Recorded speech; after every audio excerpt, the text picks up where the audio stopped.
When you think about the word hope, it's not this distant thing, it's something that lives in here. When you think about hope, how does it apply? At this time of year, every year, as we're saying goodbye to one whole year, we're welcoming in the energy of another entire year. As we look forward into that new year, how do we feel? There's really only two choices, or some mix thereof, but one is hope. I feel hopeful that this is going to be the year that this and this and this. Or worried. I'm worried this is the year that it's this and this and this. That's the teeter-totter in our minds. Hope or worry. You choose hope, team? Yeah.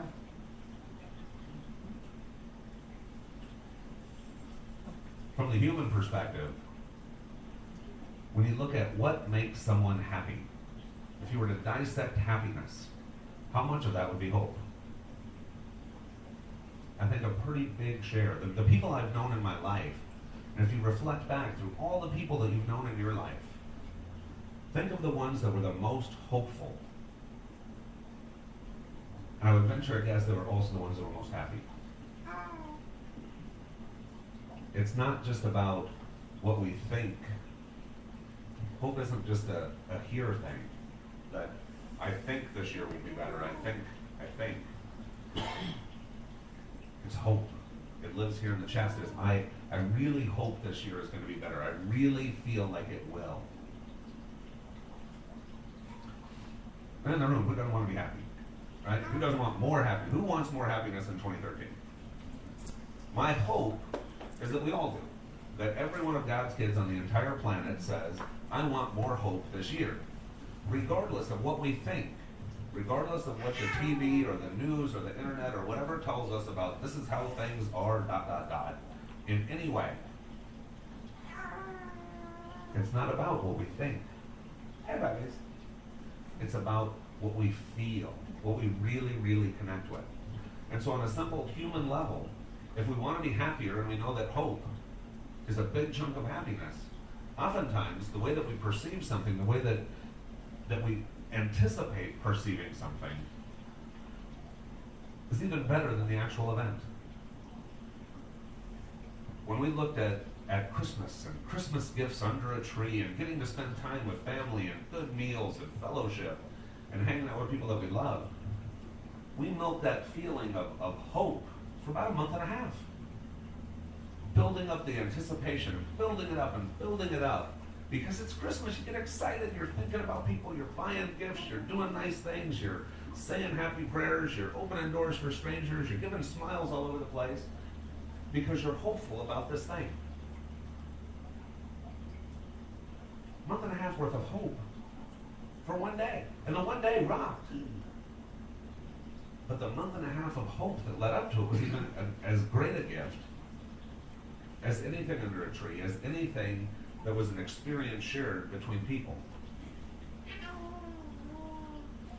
But what we're talking about right now is the human form of hope. The I choose to be hopeful as opposed to I choose to worry.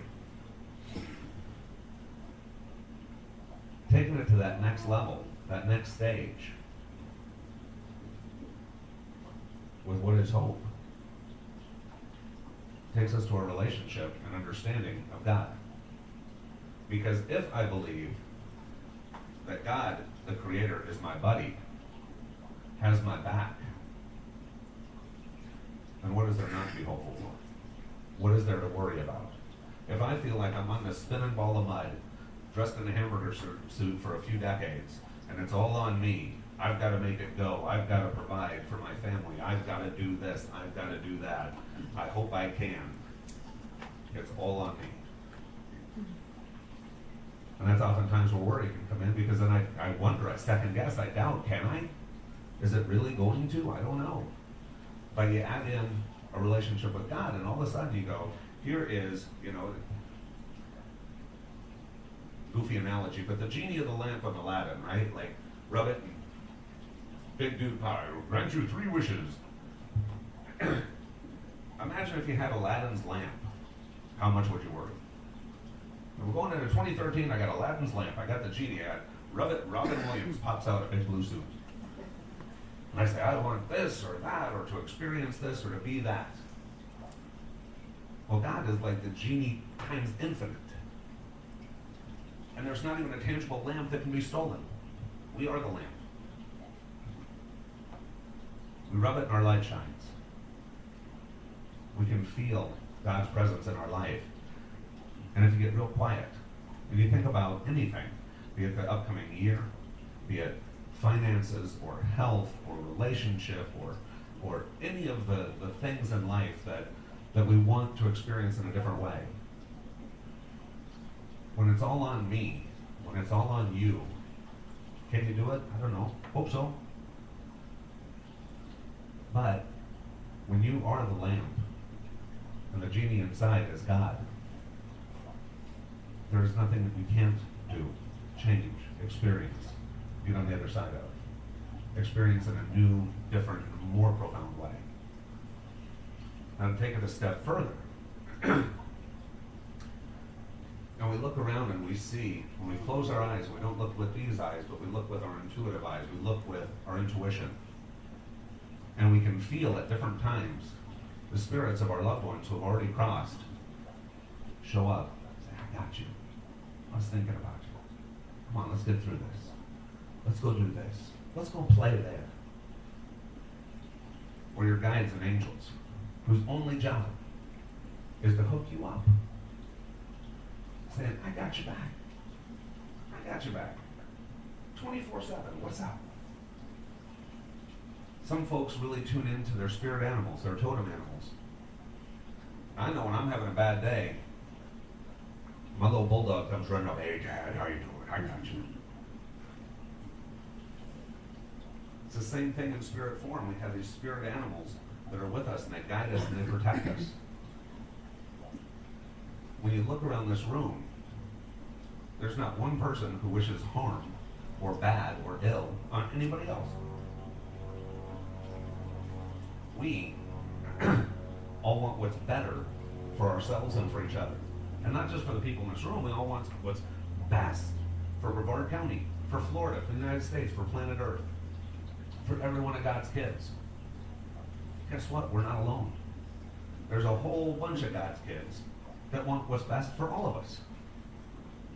Because when they want what's best for every one of God's kids on the planet, that includes us. So when we look at how things are monumentally stacked, our spirit guides and totem animals and angels, going all the way to the genie, going all the way to God, all conspiring for you to have, be, become, and experience, actually physically manifest everything that you actually want and are willing to commit to and walk forward with. What is there not to be hopeful for? When there's this army of folks, huge energies that created everything, saying, I got you back. That's like Bill Gates handing you a credit card saying, I'll take care of that. The genie saying, 3 wishes? Nah, make it 3,000. The difference, though, is that with the genie, it's instant. I think it, I wish it, I want it, it's there. God says, give it a little time. Give it a little time and trust me that we'll get there. Some would say that's the definition of faith. Others would say that's the definition of hope. When we look back on our lives as though looking at a book, no matter how many pages are there, we can reference our past. When we look at our future, when we look at the upcoming 2013, we see blank pages. They're blank pages, and we're co-authoring those pages with God. We're co-authoring those pages, not by what we choose to write, but by what we choose to write, what we choose to think, and what we choose to feel about what we write. How many gifts of God come into that? Life, free will, choice, ABC. There's so many things that all come into What do I actually think? What do I actually feel I'm going to experience? What do you actually feel 2013 is going to be? And 2014 and 2015, and make a 5-year, 10-year plan, whatever it is.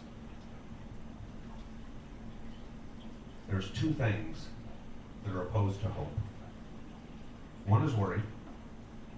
Again, the other side of the teeter-totter. The other is certainty.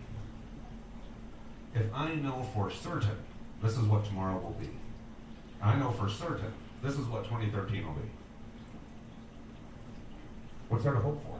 If I already know it, what's there to hope for? This, I think, is God's playground. This is where he asks us to get a little reckless, to have a little fun, to dream, to get outside the box of what we think is possible, what we think is probably going to happen. And leave room in your life for a miracle. Leave room in your life for a lot of miracles. Because to see this entire army over here of God, spirit guides, family members, friends, throughout the ages, throughout the lifetimes, all saying, I got you. What do you want? Let's do it. And then for us to say, but this is the only way, and I'm mighty certain this is the way it's going to go. Where's the hope? But to say, I think this is where I'm going, and I really hope this is where I'm going. I'm doing everything I can to go this way. And I want this or something even better. I want something that I can't even imagine yet.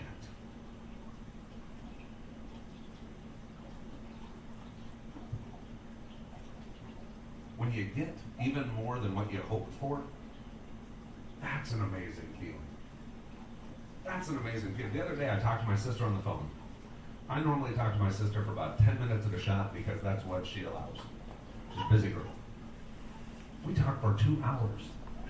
I got more than I expected, and it rocked because I was expecting 10 minutes. I got 2 hours. Christmas morning, most of us expect to have something under a tree that we can unwrap.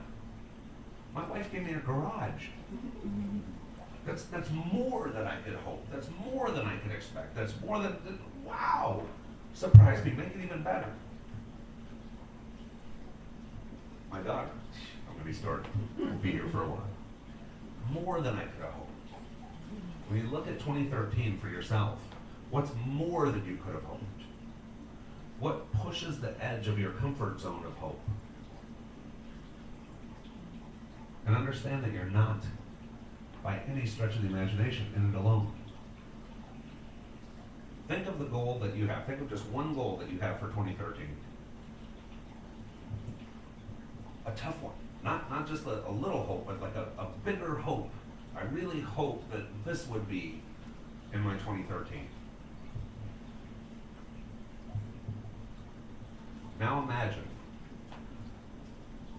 just for grins, imagine that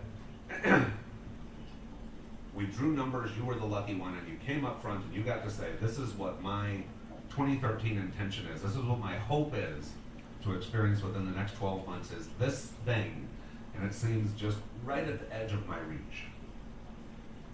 And everybody in this room was 100% committed to making your goal happen. Now think about that same goal that you have that may seem just right on the edge of attainable. And now think, if everybody in this room completely dedicated themselves to making that dream happen, to make that goal happen. Think about that for just a second. Really let that one sink in. Because if you said, this is my goal, whatever it is, and everybody here said, we will dedicate all of our funds, all of our resources, all of our time, all of our attention, all of our effort, all of our energy to making your goal manifest in 2013. How much more possible does that appear? How does that change your perception of, I think that will take 8 months, 10 months, I hope I get towards the end of 2013, and put it towards, man, we can probably knock that out as a group inside the first 2 weeks. Now there's 1, 2, 3, 4. There's how many people in the room?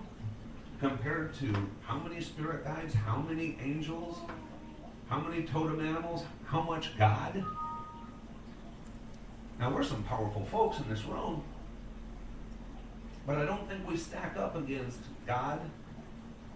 Every person you've ever come in contact with, every one of God's kids on the planet who's praying and putting their energy towards better and better and better in the next year, every loved one you've ever had in every lifetime, every animal, every totem animal, every spirit in the entire universe saying, I want to help you make that happen. This is the energy shift that we're talking about.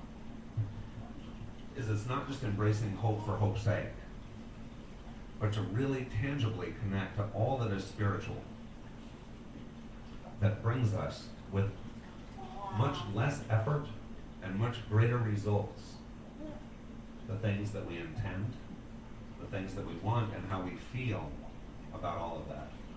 This is the gift of hope that God gives every one of us. And when we look at it that way, and we can look at all of that on the hope side, the worry side kind of falls away.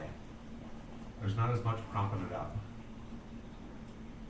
So when you think towards your 2013, when you think towards today, you think towards tomorrow, when you look at the unwritten pages of your book of life, I implore you to really hug that hope, to bring it inside, because it is real, it is tangible, it is substantial, it is powerful, and it is a gift that's yours unwrapped. Thank you. As you change inside, your external world changes as well. Everybody get comfortable in their chairs. Meditation music going.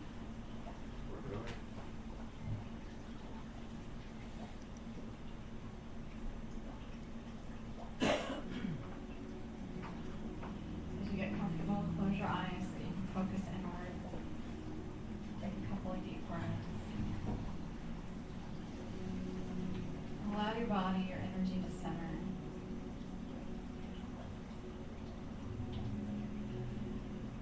As you feel your internal world, I want you to take all your worries, all your concerns, as if there were colors or objects inside, and just pull them out. Setting them off on the breeze or putting them in a big box. You don't have to worry about them. And let them go.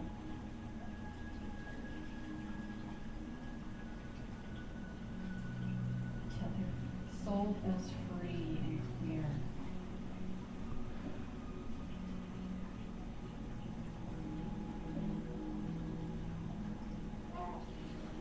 And then as you see this next year, it's 2013, I want you to imagine the goals, the things, the experiences that you want to have in 2013 and beyond.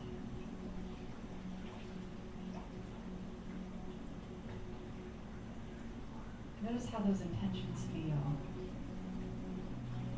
what they are.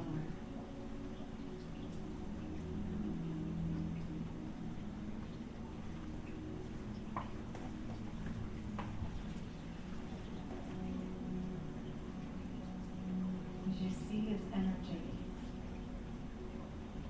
as you imagine what that would be like, notice above that glimmer of hope, that sunbeam that comes down. The skies open up as God's Spirit comes down and shines upon you and those dreams, those experiences that you have, adding to your energy, adding to your life and your experiences, making them even better than you could imagine.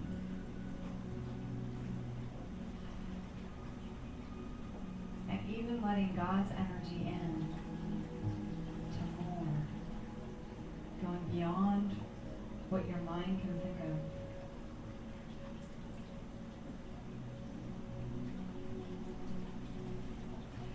Notice how that feels. Letting that hope sink in, letting those beams of light be absorbed in your soul, in your body. How easy does it feel to move forward? And feel yourself move forward and experience.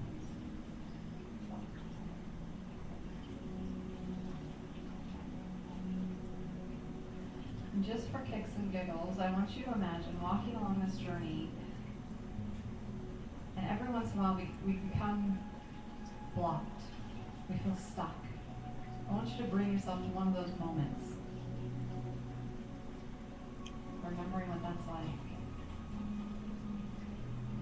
But this time, as you see that impasse in the road in your journey, I want you to imagine that feeling of hope returning tenfold.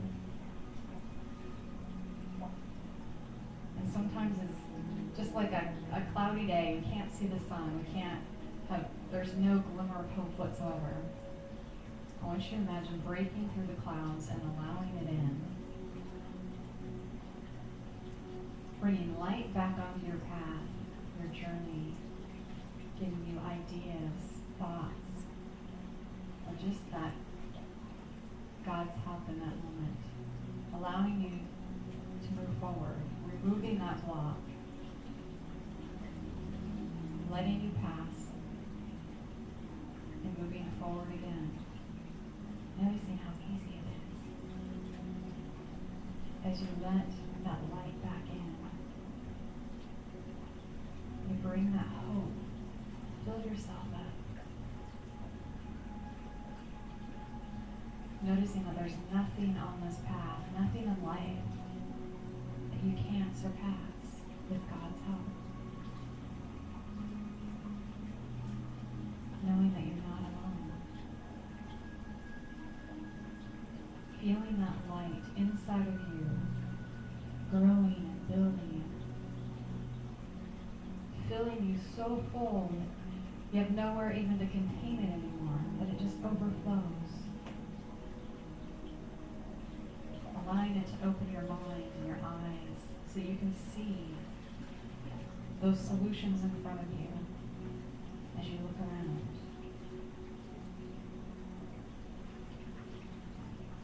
What a gift you have.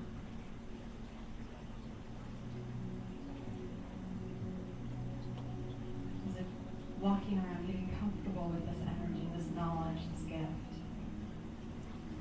Feel the gratitude, feel the love and the joy that it brings to life, within you and without you. That's part of who you are, what you're bringing to life.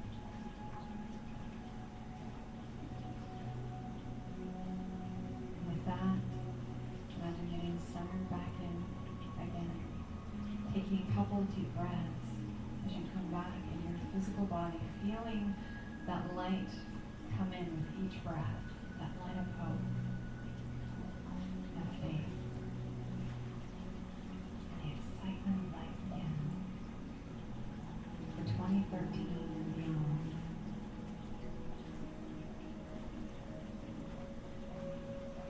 When you're ready, you can open your eyes. Relax.